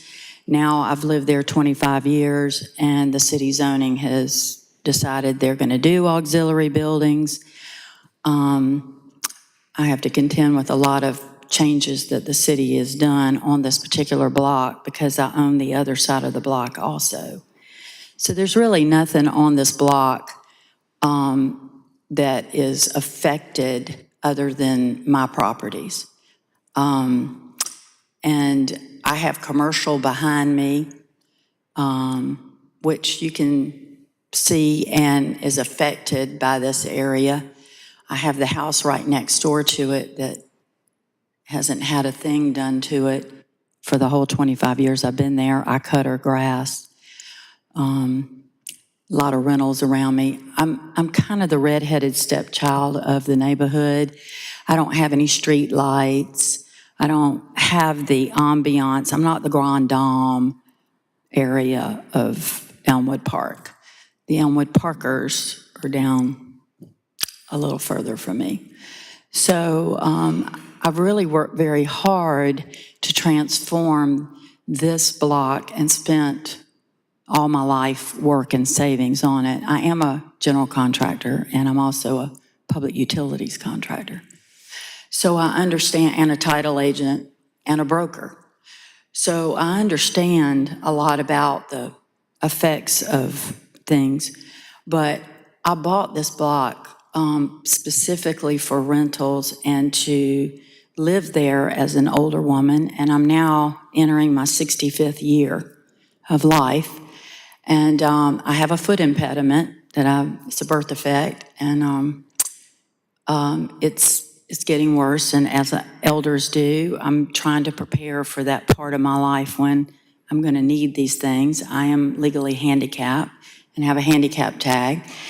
And I'd like to be able to pull my handicap van into the garage because I feel like this house is where I'll end up because it has no steps entering the front of the house. So that's... Can I ask a question? Yes, ma'am. And I don't think we're all agreeing you can have the auxiliary building. I think staff has raised several good points here about size and scale. And you were saying you don't really care about the upstairs, but even what the concept shows, an upstairs on the auxiliary building, correct? Isn't there a second level? I don't know that I never said I didn't care about the upstairs. Oh, okay. Well, no, you were just commenting about having the one level to get to. But my question was No, more no, this. I'm saying that the home, the existing structure. Right. I built it years ago, and took away the steps and made it grade from so you the. could come in and out, So yeah. that I could come in and out, Right. and basically not have any obstacles. So what, can I just ask, what are your concerns with staff's recommendation, which is they're trying to work with you to come up with a solution that I think everybody the can only- support? What's your concern with that? Well, I don't know that there was no concerns on my part except the transom window, or awning window, which, I've done a lot of research. My office in New Bern, we build in an area that's 100 years older than Columbia. So I've done a lot of historical stuff. Transom windows and awning windows were very, very much common in all structures at the turn of the century. So I don't really see, I could add some maybe planters at the bottom and put some shrubbery if that would help Amy with the way that she feels that the visual from the side might be. That would help. I have talked to Overhead Door, went in and had a pretty good conference with them a couple of days ago. They suggested putting the lights, window lights on the garage doors down a panel so that it drops the appearance of the door being actually at an 8-foot level, which would be permissible under the guidelines. And I also suggested that we do this little roof or a pergola or some type of decorative awning to the garage door area so that your eye sort of stops right there and it's slanted, so basically you won't even see probably much of the top of the door, at least for the first panel. Those were all options for what the concerns I thought were. And those were the only two really concerns that I knew, unless Amy had something else that I didn't know about.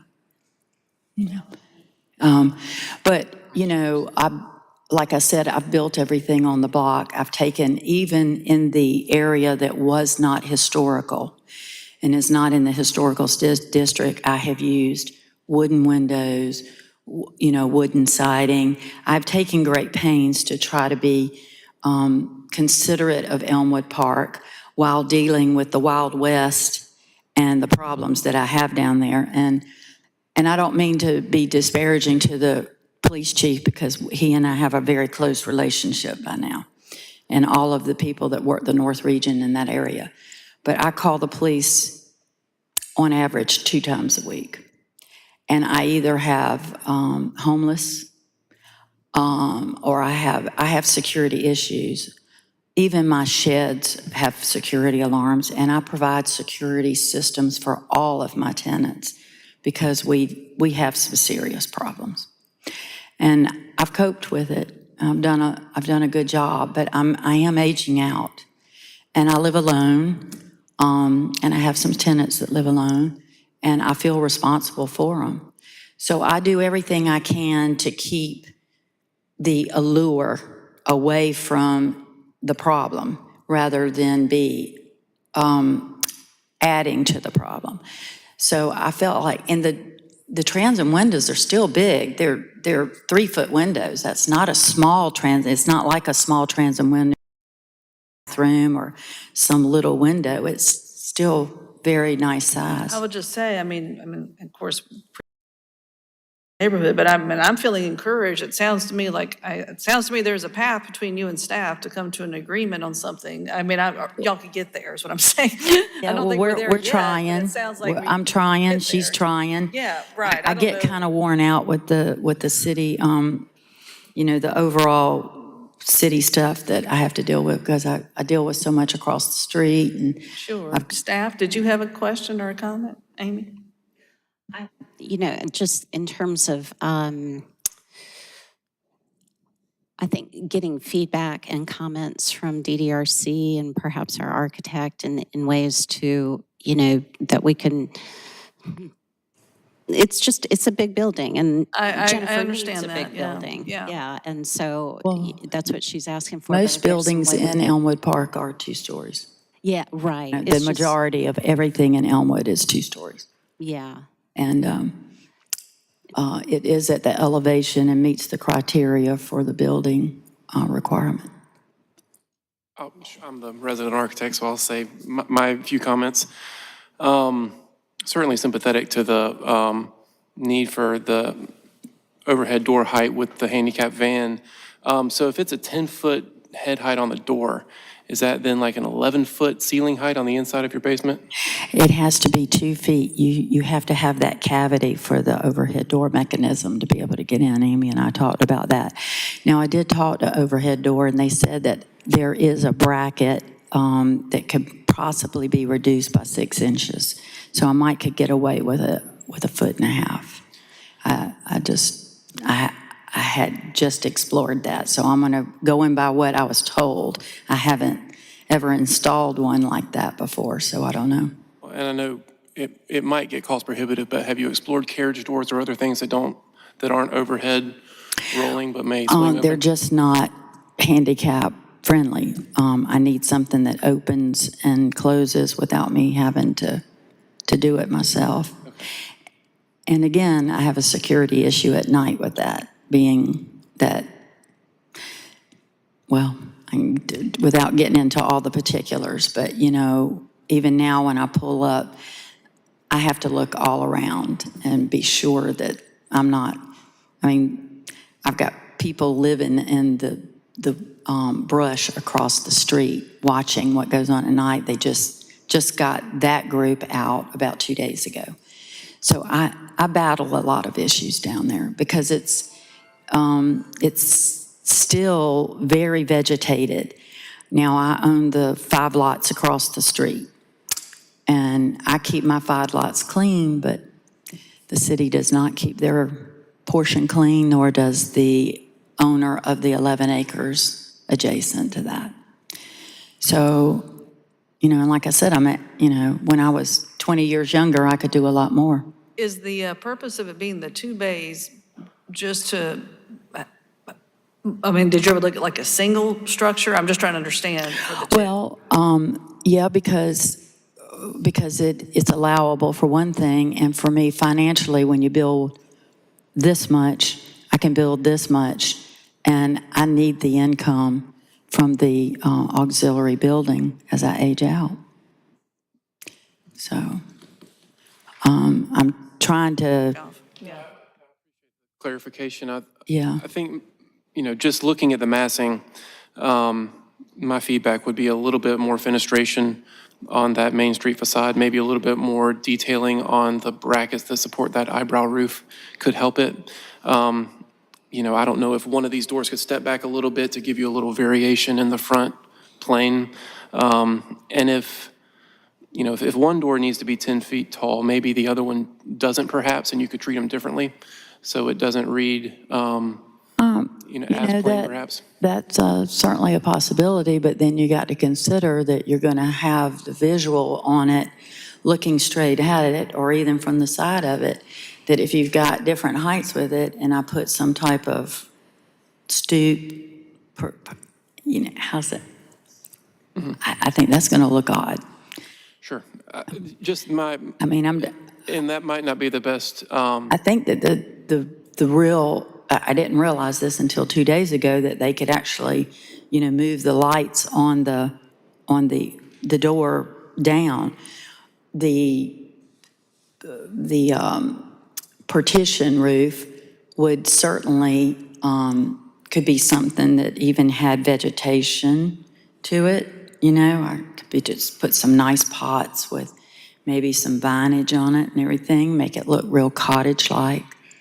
I have to live there, so it's not gonna, I transformed an entire block, so I'm not wanting it to look beautiful, and this is not for anybody but me, so I'll make sure that it's a beautiful aesthetically pleasing place. But, but the requirement I have is just that, I have to have what I have to have because of my physical condition as I'm aging out. I've been done very well. I have osteoporosis. So birth defect, nothing that's going to change. It's going to get worse as I get older. May I, so I guess the issue here is staff is asking us to defer this application because it seems like there's still a pretty wide gap between what they're willing to allow and what you're willing to accept. I mean, even addressing the first guideline, referring to the height of the auxiliary structure, I understand there are multiple two-story homes, as you put it, down deeper in the neighborhood. But it does say that there needs to be, and I'll just quote from the guideline, the height needs to be compatible with the height of surrounding historic buildings. And so I guess, are there other two-story structures on the block? And if not, it seems like staff is willing to work with you, maybe not take it down to 1 story, but reduce it from, approximate 28-foot height to 25 feet. Is that acceptable to you? I guess ultimately what I'm trying to get at is, are there any recommendations staff has made in their report to us that aren't acceptable to you?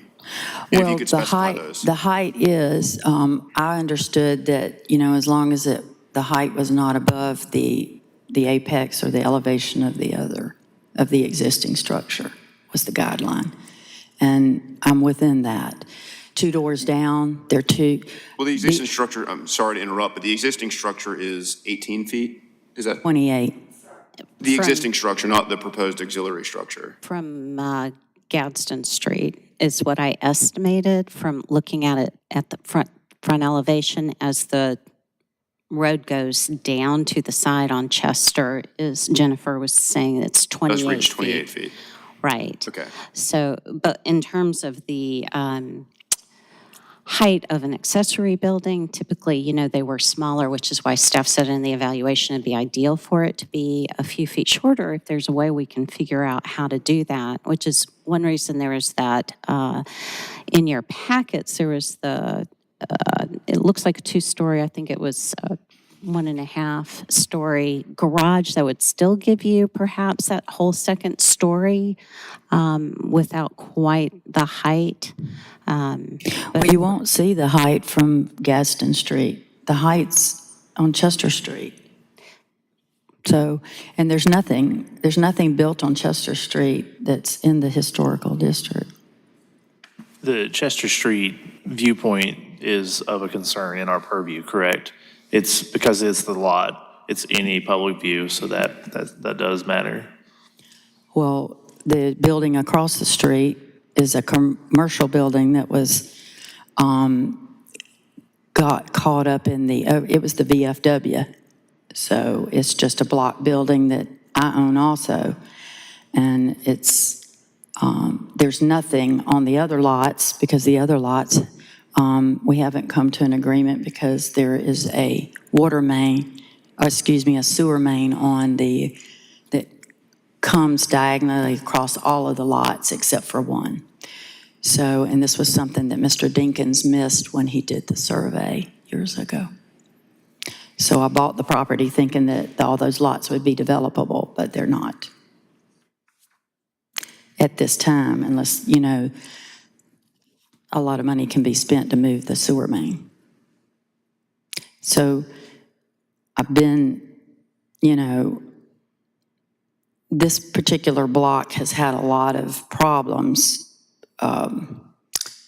to be mild, and challenging to try to do what's been done just to make it like it is. And honestly, I do feel like that, compared to what it was in '97 when I moved there and started all this work, I have transformed that part of the neighborhood enough where other things, all the 2-story buildings that are behind me could be built. And there is a 2-story structure just one house down, and all of them beyond that are 2-story.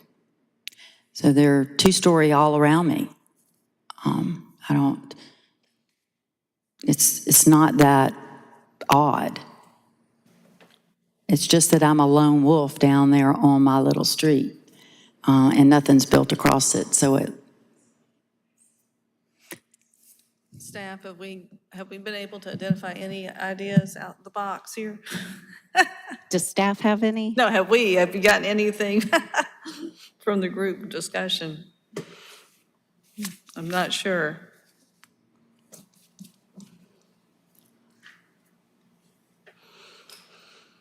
I think from a staff perspective, anything that we try, I think I'm going to have a drawing for to understand what it could look like.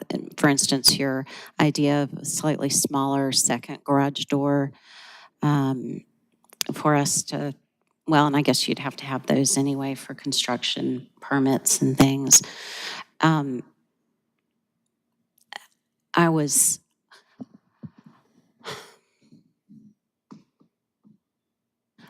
looking, I think, in part for, is there a way to, like, for instance, a 1.5 story that could still meet Ms. Powers' needs for a second story, but bring the height down a little bit.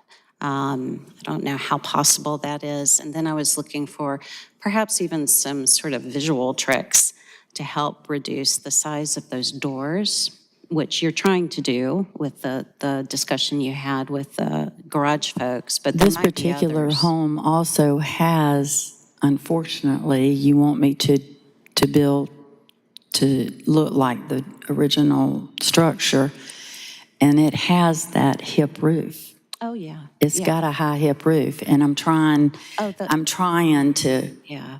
keep it, satisfy the aesthetic so that it goes with the original structure. And, the roof could come down. I could put a flat roof on it. Yeah. But that's not going to suit you for what the other part you want. Right. So I'm trying to serve two kings, so to speak. And it's 12 feet on the first floor, 2 feet in between, 9 feet on the second floor. Is that what? Right, and the second floor could possibly come down to an 8-foot. But you're still, to get that hip roof look that you want to match the original dwelling, it's probably not gonna make much difference. We do also see front-facing gables sometimes on the older garages there. So I don't know if that would make a You difference. mean adding a gable to the roof? Making it a front gable roof would be okay. It would still go with the patterns we see in the neighborhood if you, Well, I don't know, I mean, it wouldn't match the original dwelling. yeah. But it's a pattern in the neighborhood that we do see, so it could be acceptable from that perspective.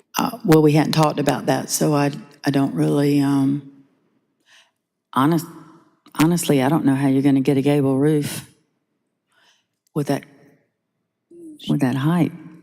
I mean, Right. that gable roof's gonna make it look higher. I guess, if I may, the problem we have is staff is recommending, as is, staff would recommend to deny the application, correct? Pardon? As is, staff would recommend denying the application. And so what y'all have proposed is to defer so you can continue working with the applicant to get something that's within the acceptable range without the applicant having to resubmit an application. Is that right? To keep, Okay, see what we could massage here. sure. And so I guess, question to the applicant is, would you be willing to continue working with staff to get something within an acceptable range? Or is Well, no, this I'm the willing best to you work can do? with her. We met on, I guess it was 2 days ago, when she told me about or 3 days ago, Monday maybe. And when she told me about the concern, that's when I came up with so that is what can be done. So she probably needs to consider that.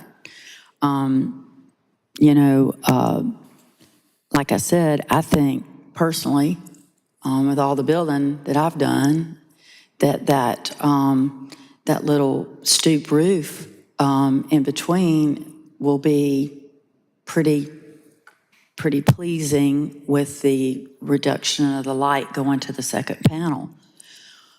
It'll make it, the second panel will look like an 8-foot door anyway. We can put we can go up the structure a little bit and make that, that roofing, that little stoop roofing more angled so that it comes down and you don't really see the top of the doors. That would be a solution to just not even seeing the top of the door hardly. Thank you. Yeah, I think it really does come down to deciding whether you want a decision tonight or you need more time with staff. To me, it sounds like you need more time.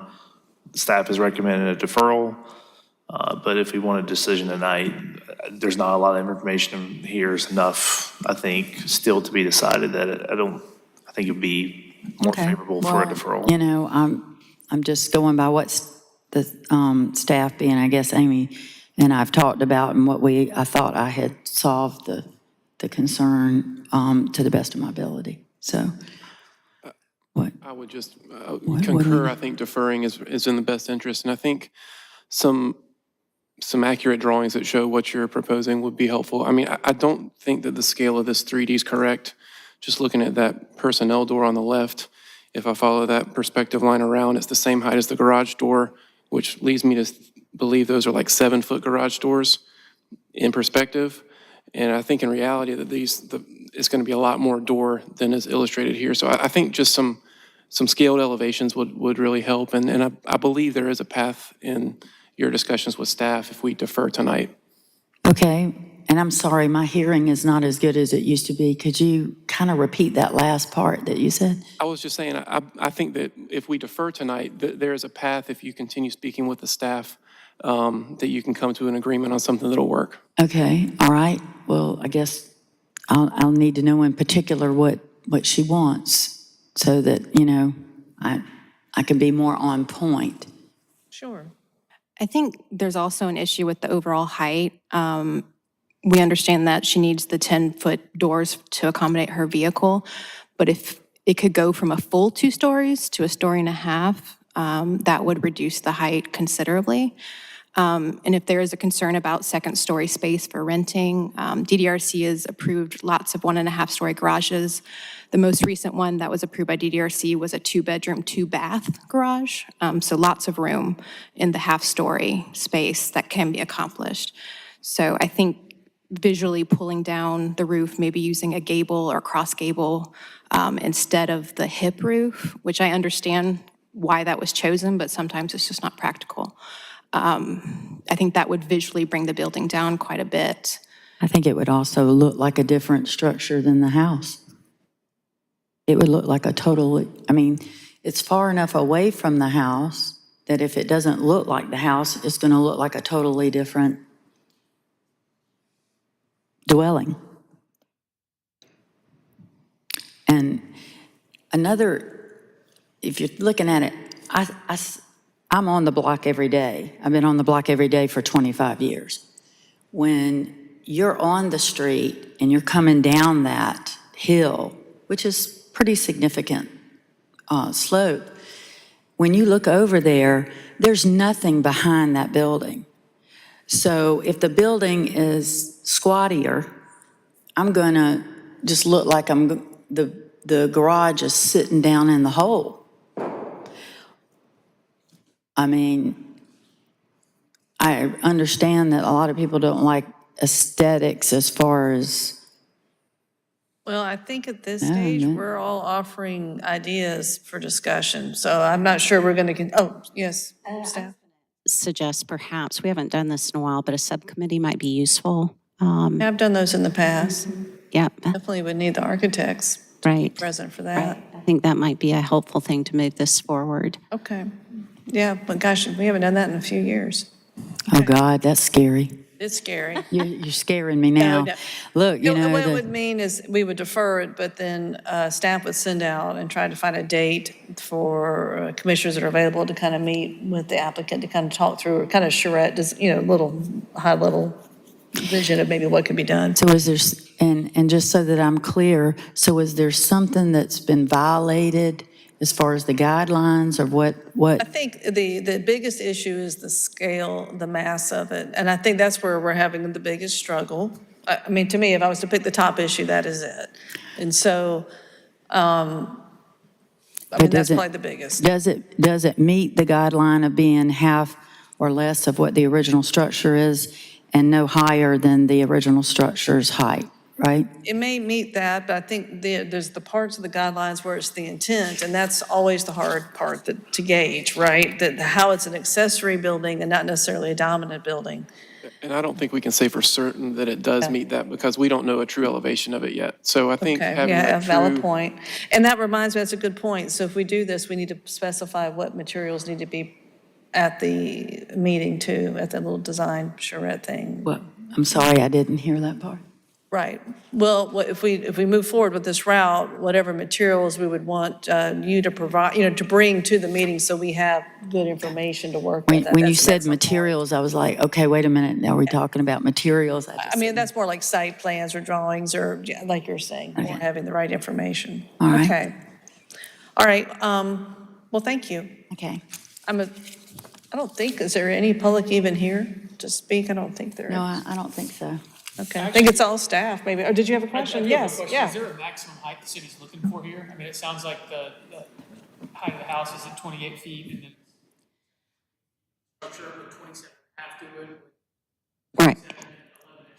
So like most of the guidelines, what we're looking at is context.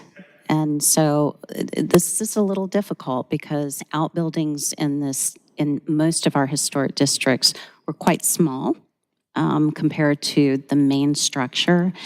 And so what we're looking for, although here this is not, it's a bigger building and we can allow a two-story building, but what we're looking for is that relationship between the primary building and the outbuilding so that relationship is clearly understood as this is the main house and this is an outbuilding. And so while there's not a hard and fast height that we're going with, what we're trying to do is just massage it down just a little bit to get Jennifer what she needs with it, but also to make sure that it reads as a subordinate building. And I'd also like to point out that one block over, because where I am, there's a huge, if you'll go back to the picture where it's of the whole block, just there. If you'll note, you see the large commercial building that sits behind all of this? Well, all of Wayne Street is commercial behind me. When you get to Aiken Street, the corner house has the garage, and it's the same elevation as the house, and there it is. And it's right there okay, so, yeah. Well, there we go. So, all right, yeah, well, it's there, and it's pretty much right at me. So I don't, all right, thank you. All right. Open it up. Well, we're going to make a motion here. I make a motion to defer the approval of the proposed new construction at 2331 Gaston Street, pending further discussion between the applicant and staff. Second.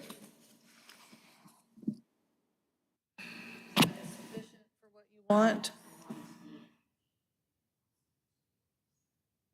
Okay, so can we amend that motion? Can we amend that? To add that, okay, yeah.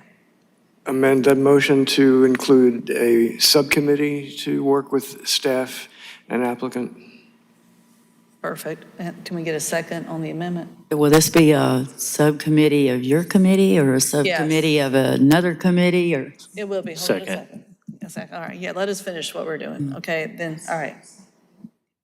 Down here, yes. Ms. Jaco? Yes. Ms. Gallo? Yes. Mr. Greenberg? Yes. Mr. Lee Decker? Yes. Mr. McKenzie? Yes. Mr. Salibi? Yes. And Mr. Shelton? Yes. Motion passes. All right. Staff will coordinate next steps. I'm sorry. Staff will coordinate and reach out to everybody for next steps and date, okay? Thank you. All right. Any other business tonight? No? Nada? Okay. Well, I guess with that, we can get a motion to adjourn. I'll move to adjourn. All right, thank you. Meeting's adjourned.